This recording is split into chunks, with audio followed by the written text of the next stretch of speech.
Assalamualaikum warahmatullahi wabarakatuh. Hari ini kita akan membahas mengenai surat edaran Mahkamah Agung tentang alasan perceraian. Sebenarnya mengenai alasan perceraian ini untuk rujukan dari para hakim dalam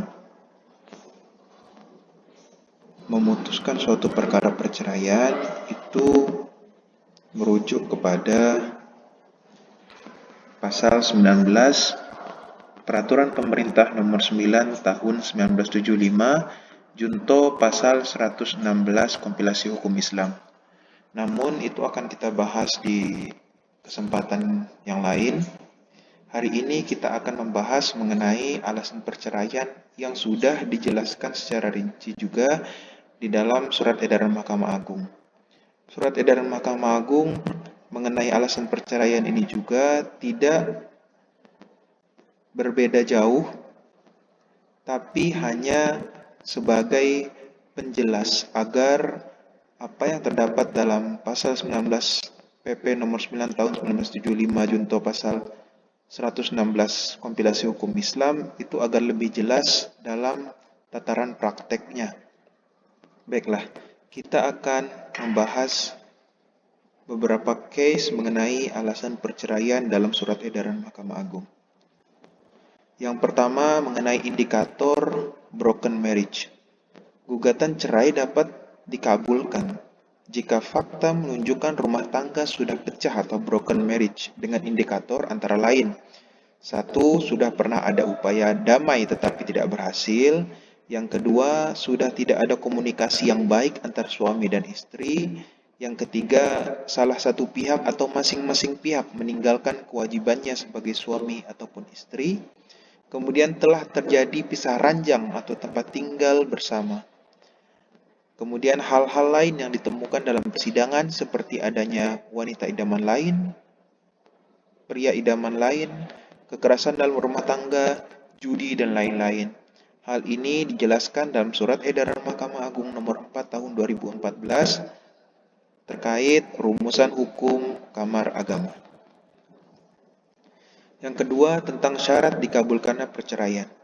Perceraian dengan alasan pecah perkawinan atau broken marriage menyempurnakan rumusan Kamar Agama dalam Surat Edaran Mahkamah Agung Nomor 4 Tahun 2014.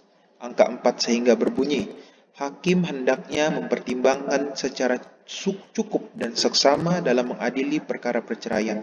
Karena perceraian itu akan mengakhiri lembaga perkawinan yang bersifat sakral, mengubah status hukum dari halal menjadi haram, berdampak luas bagi struktur masyarakat dan menyangkut pertanggungjawaban dunia dan akhirat. Oleh karena itu, perceraian hanya dapat dikabulkan jika perkawinan sudah pecah atau broken marriage dengan indikator yang secara nyata telah terbukti. Hal ini disebutkan dalam SEMA nomor 3 tahun 2018 terkait rumusan hukum Kamar Agama. Selanjutnya mengenai alasan dikabulkannya perceraian. Dalam upaya mempertahankan suatu perkawinan dan memenuhi prinsip mempersukar perceraian, maka perkara perceraian dengan alasan suami atau istri tidak melaksanakan kewajiban nafkah lahir dan atau batin hanya dapat dikabulkan jika terbukti suami atau istri tidak melaksanakan kewajibannya setelah minimal 12 bulan. Yang kedua, mengenai perkara perceraian dengan alasan perselisihan dan pertengkaran yang terus-menerus dapat dikabulkan jika terbukti suami istri berselisih dan bertengkar terus-menerus atau telah berpisah tempat tinggal minimal 6 bulan. Hal ini disampaikan dalam Surat Edaran Mahkamah Agung Nomor 1 Tahun 2022 dalam rumusan hukum Kamar Agama. Mungkin itu saja yang bisa kami sampaikan, lebih dan kurangnya kami mohon maaf.